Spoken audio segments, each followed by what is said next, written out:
Good morning, everyone. Thank you for being here. Well, you heard we have a distinguished panel. I'm so glad you're here with us. Thank you for joining us. Let's just start briefly by, we know your names and your titles, but briefly, what are your responsibilities? How many services do you oversee? You starting with me? Sure. Okay, great. Good morning, everybody. I oversee the programming, strategy, and planning and acquisitions for National Geographic channels globally.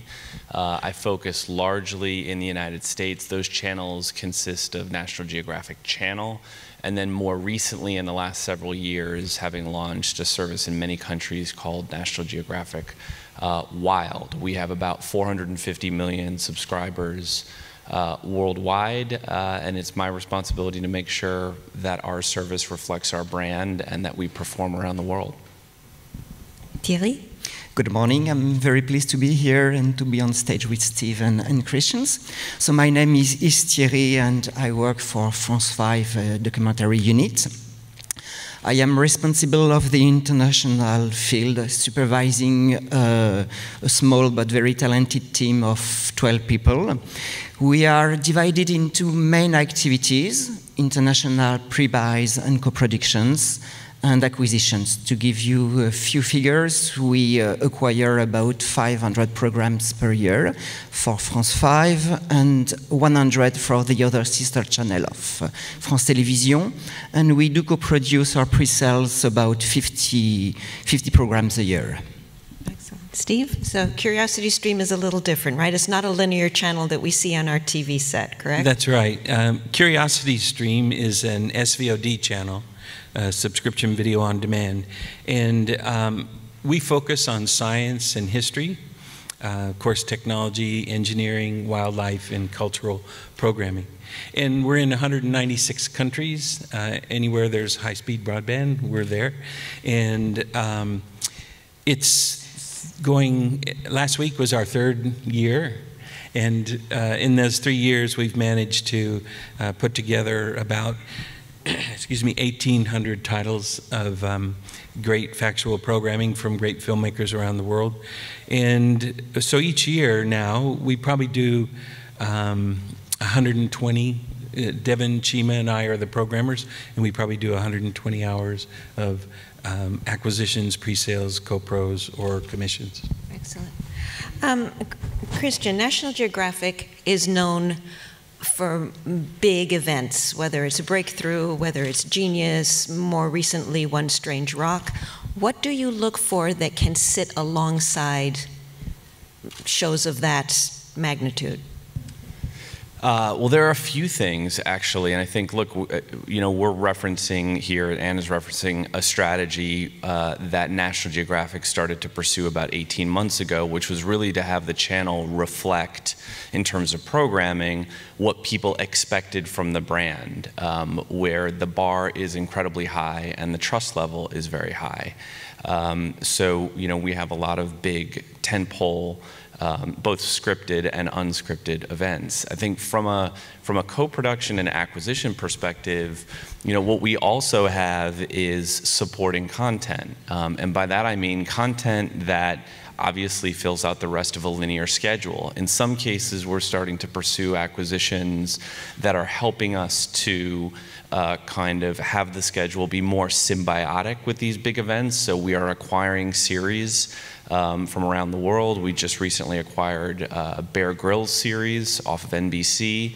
We're actually also using based on a true story movies in some cases, and this is all about having the quality of what we can represent on the acquisition side really equal what we're doing on the commissioning side, but also expanding the reach of our network to get more people into the tent to expose our promotion and get them to want to see some of these big events. In addition to that, though, we are co-producing and acquiring, as we always have done, in our core genres, and that's why we come to MIPDoc, to MIPTV, and to MIPCom. So, yeah. Thierry, so France 5 is part of France Télévisions, which is a public broadcaster. Are there certain type of programs and certain type of projects that a public broadcaster can do that perhaps a commercial broadcaster would not? I think that in France and mostly in other countries, public television is very important. It's a very it's big word, and it means a lot. It's very strong. I don't think that we have some specific topics that a private channel can do that are tailor-made for France Télévisions. Nevertheless, I think that sometimes the ambitions, the angle, the explanation that the public can expect to find are in a public channel, and the way we introduce things, the way we make people think. I'm going to give you some few examples.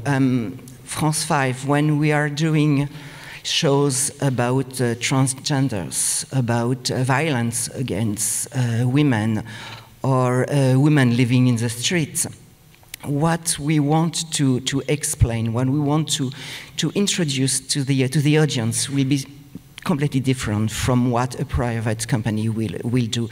The angles will be different. Right. And Steve, so I've heard that CuriosityStream has been often referred to as Netflix for geeks. Tell us a little bit about your subscriber base. What do they expect from the service that they can't find elsewhere? Okay, thank you. I think that a lot of people will write us and say things like, well, we have Netflix for movies and dramas and comedies, and then we have CuriosityStream for science and history, and that's all we need. So we're kind of happy, and that's where someone wrote Netflix for nerds or geeks or something like that. But we would consider it science fans. But anyway, long story short, our subscriber base, Christian would love this, is 34% millennial. Wow. Which in our former TV worlds is pretty remarkable. And actually, 40% of all the people that come to us, they're either cord nevers or cord cutters. So these are people that TV can't reach for the most part. So we're kind of proud about that. But we cover the whole spectrum of demographics, and the older people, my age, watch much more than the younger people, but nevertheless the makeup is quite enviable from the point of view of my former channels. Anyway, it's they're craving science and history, and so we have science, history, and we hope as we grow, we'll be able to improve upon the people coming to us for cultural programming as well. But for right now, the subscribers are definitely choosing science, history, tech, engineering, and wildlife. Excellent. All right, now this is for everybody. What is on your wish list? What are you currently looking for? Are you looking to fill slots, if that applies to you? Are you looking, what's on the wish list? The wish list is very, very long. No, I think, look, for us, you know, we focus on the genres that you would expect us to focus on, and Steve has represented a bunch of those: science, history, exploration, adventure. We look at travel, natural history, National Geographic Wild. We've built this sort of microcosm of what we call animal caregivers, which are character-driven series really focusing on, in some cases, vets. We have an incredible series called The Incredible Dr. Pol, for example. I think the other place that we're looking is to try to see if there are more host-driven series that can take us into some of these areas. I think one of the challenges that we all have on the documentary and nonfiction side is how do we make this genre palatable to a new generation of viewers? And I think Steve's service is all about reaching those viewers where they are today. I think creatively we need to find ways to do that, and I think, you know, The Story of God with Morgan Freeman is one example. I look at CNN with Anthony Bourdain's Parts Unknown. And this is not a new way of creatively taking people into these genres, but I think it's certainly a way that we're looking at and hoping to bring more faces to our air to achieve that. Same for us. I should say that I'm going to divide it in two sides. The first side is co-production. We are now focusing, and looking for programs for a new prime time. Well, not that new, because it's a year and a half ago, called Science Grand Format on Tuesday evening. And we are focusing to find programs about science, space, ancient civilizations, or archaeology, which is doing very well. Usually it's a one-off program, 90 minutes, which is much more complicated, and it's divided between French production and international co-production or acquisition. In acquisition, it's mostly for a daytime slot, and what we need to feed our slots are discovery programs, wildlife programs, some ethnology, for example, works very well as well on France 5. And in addition to the genres that I mentioned that we program, we're always looking for a new production technique that allows people to revisit those topics. And well, science is always changing, so that's something great. So we can continue science indefinitely. But it's that substance matched with a very entertaining storytelling style that we're always looking for. As outlets multiply, there's a lot more, many more places that people can go to get factual programming. Is there enough content? Are you finding enough, and is it of the quality and accuracy that your viewers expect you to deliver? Whoever. Yes, there is. I think there is enough content, and if there is not enough content, we can work together. We are working with Steve very close, and with Nacho and Christian, so we can find some topics we could fit at the same time, the SVOD platform and a regular channel or a cable channel as Nacho. Yeah, I think there's enough content. I think, you know, again, I go back to this idea of how are we, you know, I think there was a period where there was a big creative crisis, honestly, in nonfiction television, and reality television sort of took us there. I think there has been kind of more recently, I think through being able to access nonfiction content, and because there was a dearth of it, quite frankly, of super high quality content in a variety of traditional genres where there is huge interest. And so I think while there is a lot of content out there, I think our focus right now is really to try to serve up the best possible series and content in each of these categories, and to tell stories, in some cases that people might be familiar with already, in new ways. And I think that's not falling off of trees necessarily. Yeah. I would only add that as Christian pointed out, when all the networks, cable nets and irregular networks, went to reality, the people who normally came to Discovery and Geographic for science, history, things like that, they could no longer find it. So we're getting a lot of those people to come to us. And in terms of volume, I think that we're always hoping that these great producers that we run into at events like this will have new ideas, and they always do. So I don't think there'll ever be a shortage of these inspiring, high-quality, entertaining, factual programs. Great. When you look for content, do you always prefer I know it depends on the project, but do you prefer a co-production or a pre-sale where you have some say in the final product, or do you also buy finished programming? And sort of what's the balance between those, whoever? Well, we're 85% acquisition at this point. The normal trajectory of a network is to start with lots of acquisitions and then go more and more commissions until finally that acquisition line goes way down. So we're at that point in our growth, but we're 15% original, which is either co-pro or pre-sales or in-house productions that we create. But on the channel, it's all, excuse me, it's about 95% US premieres on our channel. Even though we're worldwide, and the right situations are difficult, but we are worldwide. But I'm really proud that so much of it is new for people who aren't able to find that kind of factual programming on television anymore, or rarely.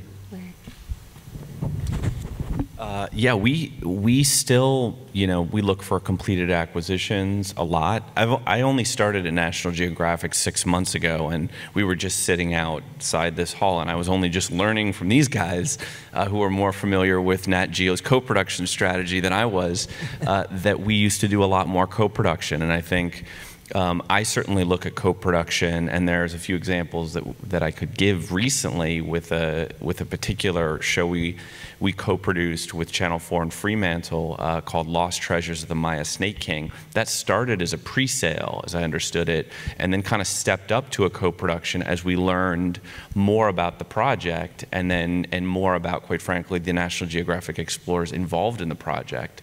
I think where we can have editorial contribution, certainly on something that appears to be perfect for our channel, we would love that. But I also think a pre-sale is really about competition. Do we think that we have to come in early and we're not going to get editorial involvement and not wait to pick it up as an acquisition because someone else is going to swoop in and buy it? And that's kind of how we look at that. May I just follow on to that? A lot of times we go in at a pre-sale to give the producers a chance to get started, because many times they're waiting to pull together budgets from around the world, and while they're waiting to hear, they can at least get the key scout or get the first shoots underway. So it's not so much about having editorial input exclusively on these programs. It's more about knowing which producers can do it with or without our help. They're great. They know what they're doing. Right. I wish we could do only pre-sales and co-productions, but unfortunately we can't afford that. But saying again the figures that we acquire 500 programs per year and we co-produce our pre-sales only 50. So you have the time dumps. It depends. As Christian and Steve, we need editorial input, and when we see we have a very strong subject with a revelation, with really something which could fit to our viewers, of course, we will favor co-production of a pre-sale. It happens sometimes that we start it with an acquisition. The example will be Treasures Decoded, made by Blink.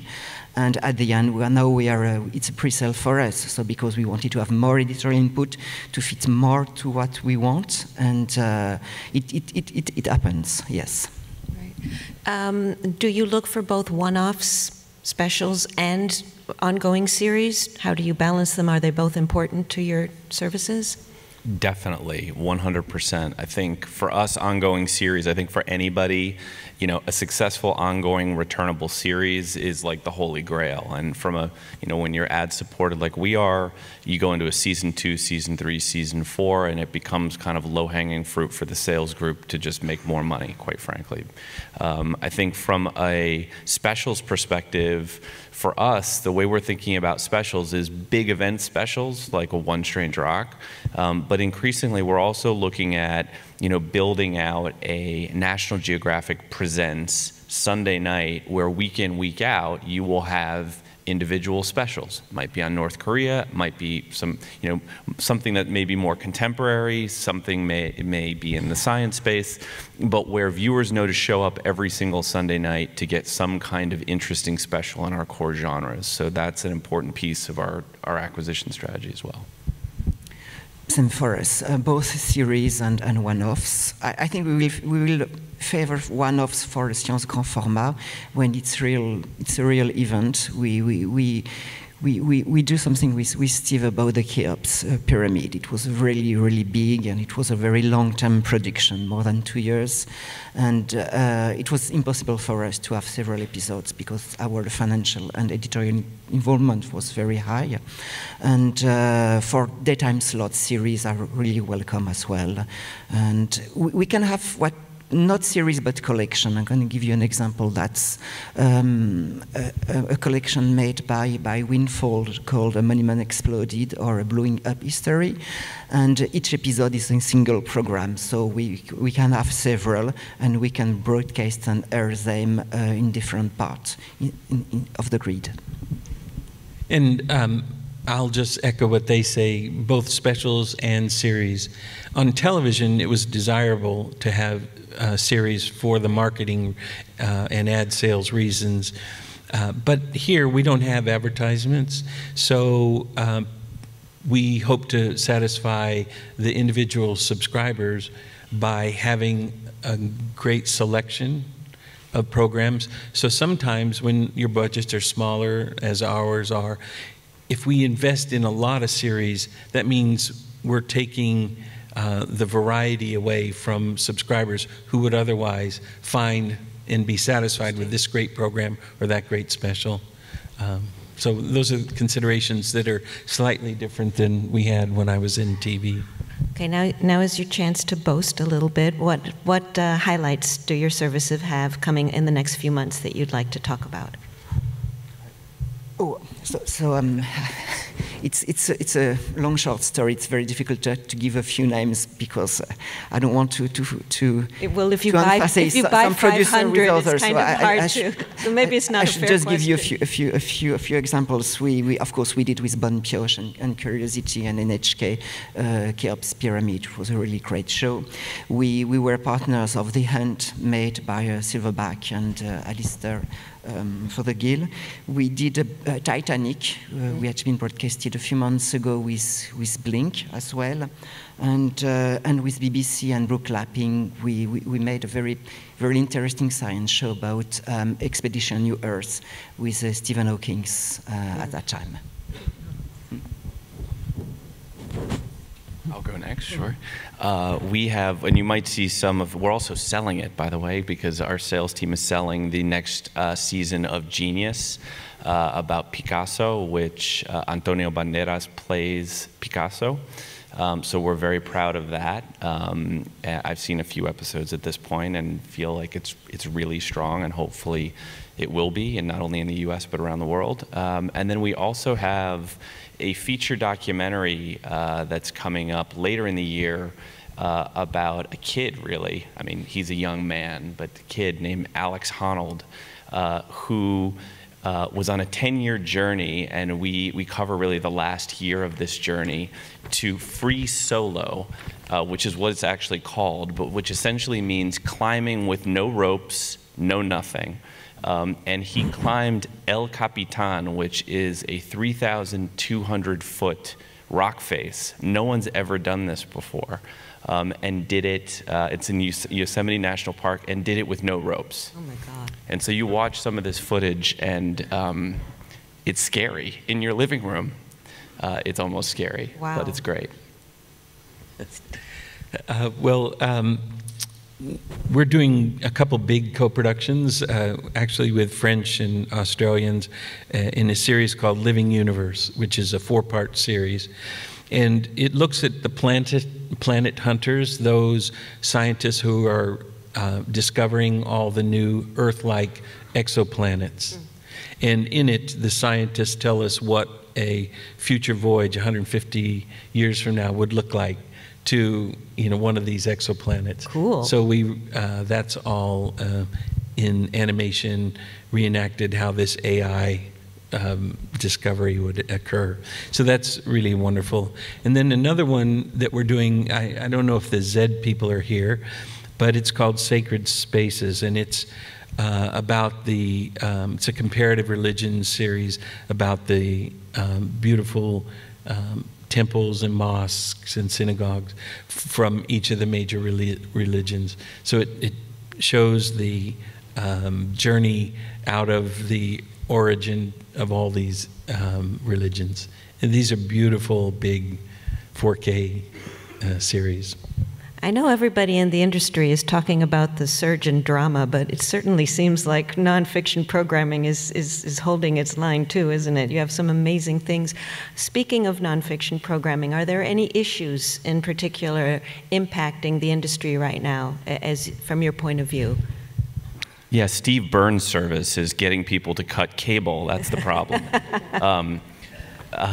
Yeah, I mean, I think it comes to, you know, these various platforms and different, I mean, certainly as, you know, we, in a way, we're a linear television service. I was telling a story earlier that I have a 10-year-old, an 8-year-old, and a 6-year-old, and they know how to work all the remote controls on Apple TV, on pretty much any device you can imagine, but when I handed them the cable remote control, they handed it back to me because they'd never used it before.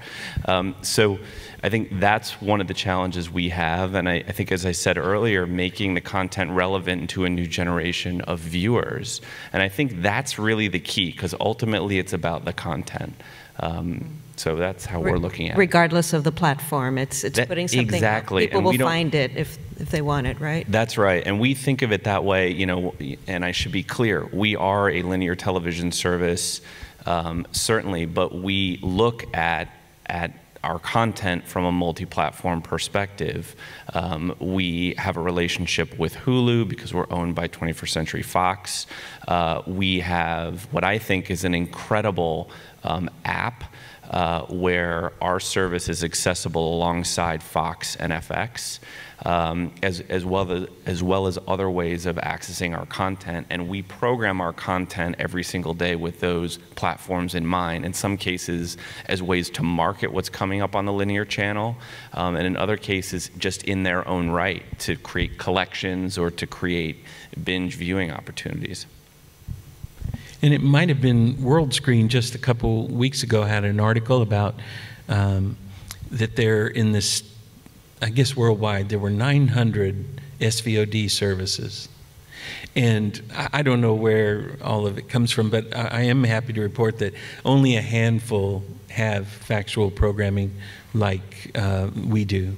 So that reduces the competition. But that's one problem, is there's so much competition, but that's a challenge, not really a problem. Right. And I think that working with the good filmmakers, we're fine. But the other that complicates it is the rights issues, because a broadcaster that originates a film, naturally they're going to want to maximize the broadcast of that program in their own market. Sure. So we have to geo-block here and there around the world. Right. All right. Well, this is, as Laureen mentioned at the beginning, we would like to recognize the contributions that these three executives had made to the factual industry, and I'm going to invite Laureen to join me so that we can present some awards. Let's do that. That was a great panel. Yes, of course. All right. Shall you start? Sure, I'll start. Christian.